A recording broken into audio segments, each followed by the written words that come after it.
Ayun, what's up mga kabangit? Andito tayo sa ospital kasi merong kakilala si Mrs. na naghahanap ng blood donor at hindi pwede si Mrs. magbigay ng dugo kasi hindi pa siya niregla. Bawal pa yata yun. Ayan o.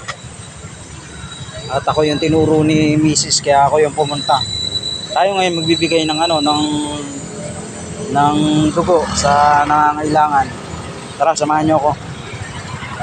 At bago nga tayo sumalang dyan guys sa pagkuha ng dugo sa akin, mayroon muna tayong prosesong pinagdaanan.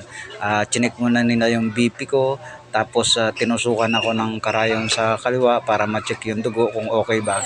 At pagkatapos tinimbang tayo, tapos tinanong tayo ng doktor, questionnaire kung anong mga impormasyon. At dyan na tayo sinalang para makuhaan ng dugo. At tapos na nga tayong kuhaan ng dugo dyan guys, pauwi na ako. At wag kayong matatakot na magpakuha ng dugo guys, maging blood donor. Kasi hindi naman masakit, mas masakit pa ang kagat ng langgam.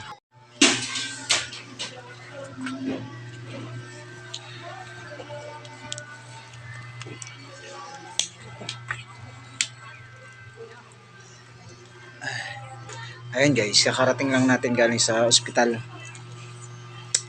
At lagi natin tandaan, kahit hindi man tayo makatulong sa pinansyal, merong ibang paraan na pwede tayong makatulong. Kahit maliit na bagay lang na makakatulong tayo sa kapwa natin, bigyan natin, huwag tayong magkanilangan. Maraming salamat sa manonood. Babush!